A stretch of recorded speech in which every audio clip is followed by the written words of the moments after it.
No repetition. Sa Tagalog, hinubad niya to. Bagkus hinubad niya to. Made himself of no repetition. But,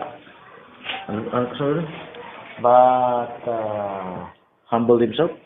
And took upon him Took the form a servant.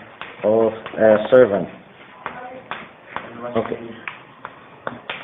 Was made. Ito na naman yung was made, no? Halatang ginawa siya. In the likeness of men. Likeness.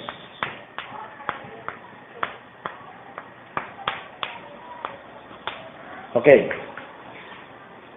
Sa Trinitarian explanation, when he took the form of a servant, yung Diyos sa langit, one of the three,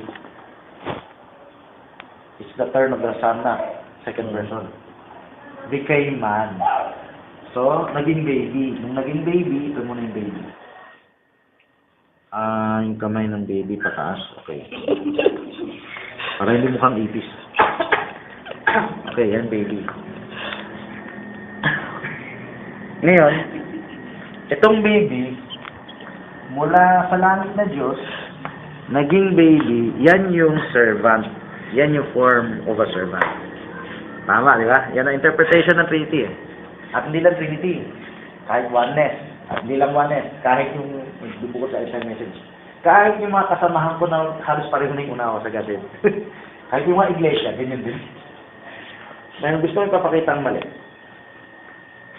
Ito ba ay servant? Hindi. Ikaw nga magiging servant yan eh. Pag umiyak yan eh. So, ang context nito, mali ang timeline. Kasi hindi ito sa langit sa taas. The form of God, rather to be equal to God, it's not when he was up in heaven as the Logos. He was in the form of God when he was baptized by God. And he was anointed by the power from on high. He had the form of God nung nanahan ang Diyos. So, dito mo makukintingan ng verse 7. He made no repetition when he was already baptized and he took the form of a servant. So, he was already ministering for the sick. Yan na, he took the form of a servant. This is not baby. This is 30 years old. Kasi dito siya nag-serve. Dito siya nag-serve. This is 6. Ang konteksto nito, malaking tao na. Malaking tao na. Dagdagan natin. Verse 8. And being found in fashion as a man, he humbled himself and became obedient unto death, even the death of the cross. So, let's compare Trinity and biblical understanding. Sa Trinity, when he humbled himself, he became a man. Yan yung interpretation ng Trinity, Don't forget. Pero, basahin natin mabuti. Being found in fashion as a man. So, tao na siya, He humbled himself. Yung pag-humble niya, hindi para maging tao. Dati na siyang tao, bago siya humble. So, mali na naman ang timeline nito. God humbled himself, becoming a man. Pero here, he was already a man when he humbled himself. Same dito sa verse 7. He took the former servant, 30 years old na siya. So, yan yung pababa ng 2.6. Pataas ng 2.6. Verse 5. Please read verse 5. At yung ditong verse 5, konektado sa verse 6. Let this mind be in you, which was also not. Imagine, let this mind be in you. Ibig sabihin, 2.6, we should also put this in our minds. if Jesus Christ is God the Son, then we must also think the same way. We are also God dati na wala lang nagpatakumbaba lang. Ha? Makapangyarihan ako, pero pakita ko lang humble ako para hindi ako pantay sa Diyos. Drama. Verse 5. Kung anong inisip ni Christ, iisipin natin. Let this mind be in you which was in Christ Jesus. Ito yung nasa mind ni Christ Jesus, Philippians 2:6. At iisipin natin. So mali na yung God the Son. Kasi iyayabang tayo niyan. Oy, hindi lang ikaw, kami rin. Tayo lahat. Parang yung mga Greek mythology, lahat Diyos na. Diyos na pantay na Ito, it's obvious. This verse does not show dati kang Diyos. But you have just been given equality. Parang si Christ, tinampok lang siya ng Diyos, pero wala siyang kakayanan sa sarili niya. So walang masama isipin to if Christ just received power from God. That's deity. The same way we will receive. Na sinabi niya madalas sa prayer niya. Pero kung Trinity ang isipin mo, kahit pa oneness isipin mo, ay in verse 5, halos, hindi mo na may dugtong. Pag pipilit mo yung dugtong, we will be like Him. God the Father, God the Son. So if you go up pa, ang pag-uusapan na niya, humility ng believers to each other. So ito yung right context ng one of the Trinitarian verses. Trinitarian verses are napakarami. Hindi natin maubos ngayong gabi. Pero magandang talakayan. So, I want to share something about this. Yung equal.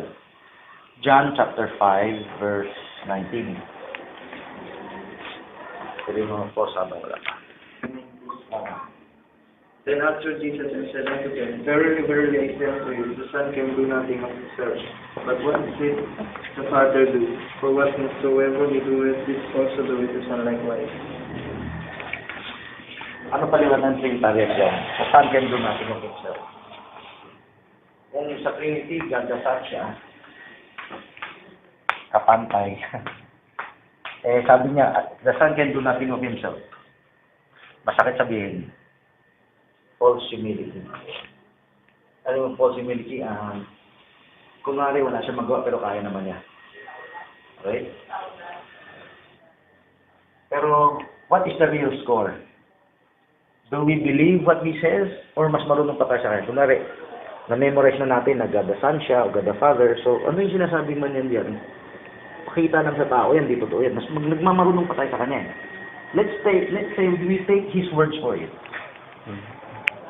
Ang paliwanag parang Trinitarian ganito Nasa lupa kasi siya, kaya pwede niya sabihin yan. Pero nung nasa langit siya, talagang pantay sila. Alam mo, pag sinabi ng anak yan, wala niyang time frame. Kasi tayo lang gumagawa ng time frame. Nasa lupa siya, pero pag wala nasa lupa, hindi ganyan. Konektado to sa 2-6. Equal. Anong equal? Pinagbintangan siyang to be equal with God. Verse 18. Yung John says 5:19, galing lang yan sa 18. Pinagsagot lang niya yung nasa 18. Sa verse 18, yung equality, pinagbintang sa kanya. Sige. Therefore the Jews sought the more to kill him, because he not only had broken the Sabbath, but said also that God was his Father, making himself equal with God. That's equal. Good. Sa kanya sinagot yung 19. No, the Son can do nothing of himself. Kaya lang niya nagagawa kasi yung Father nag-uwat sa kanya. Pero meron pang gustong i-detalye sa 18. Merong misinterpretation yung mga Trinitarian dito. Kaya equal yung Son sa Father kasi pag anak ng Diyos, Diyos. So equal. Gusto ko ipakita bakit tinawag na tatay niya, tutukoy niyang Diyos ay tatay ay yung Diyos, kaya equal. Kasi sa verse 17. Pakibasa yung verse 17. But Jesus answered them, My Father worketh hitherto, and I work. Yun kung bakit nagagalit ang Jew.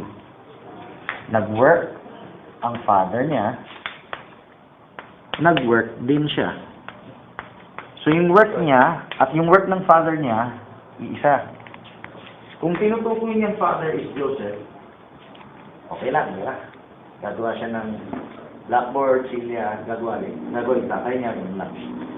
Pero kung tinutukoy niyang father ay yung ama, yung Joseph yung ama, yun na yung blasphemy sa mind ng Jew. Bakit? Bakit naging blasphemy? Nakikipantay na siya sa gawa ng ama. Paano siya nakipantay? Kasi yung gawa ng ama, nagagawa niya. Ginagawa rin niya. So, kaya sabi dito sa 18, because he called God his Father, therefore making himself equal with God. So, mali yung paliwanag ng Trinitarian na kaya siya Diyos dahil anak siya ng ama ang Diyos. Hindi, dahil yung work yun. Pinag-usap, may sinabi kasi yung work maaga pa. Tinatawag din naman ng Jew na Father ang Diyos eh. So, hindi dahil yung pagiging Father mo ang Diyos, Diyos ka. Kundi, yung work, may sinabi siyang work ng Father was din niya. Ngayon, sinabi ng Jew, ginagawa mo, pantay sarili mo sa Diyos. Oh, sasagutin na niya to. What the Son can do nothing. Walang magagawa ngayon sa So, ba ay drama-drama lang? O talagang walang magagawa yung anak sa sarili? By himself. Kung sa sarili lang niya, same message in every believer. You cannot do anything without God in your life. So, we can do all things through Christ. Yes, because God was in Christ. But Christ can do all things because of God in Him. So, he thought it not robbery to be equal. Alam mo yung robbery? Hindi na niya sasabihin, I can do nothing. Sasabihin na niya, oo nga eh, Diyos ako eh. Ayaw mo lang maniwala eh. You make yourself equal with God. Amen. Just believe. Yan yung gusto nilang palabasin. Kahit sa John 10, maya makita mo. Paniwalaan mo na lang, Diyos akong pakilala ko sa sarili ko. The Son can do nothing of himself, sagot niya. Hindi to false humility. Totoo to. That he can do all things only because of God working in him. Balik tayo sa Philippians 2:6. Can Jesus Christ rob the equality? Can Jesus rob the glory of God? Yes or no? Yes. No. Yes. Burden is. No. Right answer is, kung sinabi magagawa ni Paul, kung sinabi ni Paul pwedeng gawin ni Christ, pwede. Because he thought it not, di ba? Pwede niyang isipin. Magagawa pa rin niya. Yes. Hindi lang niya ginawa. Katulad dito, pwedeng pumasok sa isip niya. Oo nga. Ako na. Kasi si Lucifer, binigyan din siya ng liwanag eh. Ako na sa babae niyo. Ganon din. Pero ang sagot niya, the Son can do nothing. So talagang hinubad niya yung reputasyon na yan. Yung nararapat. Hindi niya inaring nararapat panangnan. Yan yung Tagalog. Memorize yung Tagalog. Ha? Hindi niya inaring nararapat panangnan. Hindi niya, oo nga, ako nga. Kaya nga may wording sa Bible, the Son does not glorify himself. He glorifies the Father. And the Father in turn glorifies him. Dahil nakita talaga yung true humility sa kanya. Therefore, God highly exalted him and gives him a name above every name. So, yan. Ito equal with God yung bintang. Meron pang ibang bintang God na siya. Ginagamit dito ng mga kawanes sa kapitalismo. John 10:33. You make yourself equal with God. Hindi na to equal. You make yourself God. The Jews answered him, saying, for a good work we stone thee not, but for blasphemy, and because that thou, being a man, makest thyself God. Yung kabila, equal with God yung bintang. Trinitian. Ito, honest. You make yourself God. Alam mo, kadalasan pag binasa nila to, puputulin na nila yung verse. Ito'y salita ng mga Hudyo eh. Yes, sir. Sabi ng Hudyo, you make yourself God. Ang dudukong na natin sa kawanas. Oo nga, ayaw mo lang maniwala eh. Pero, Di ba sabi doon, he thought it not robbery to be equal to God? Hindi niya aangkinin eh. He does the glory that is supposed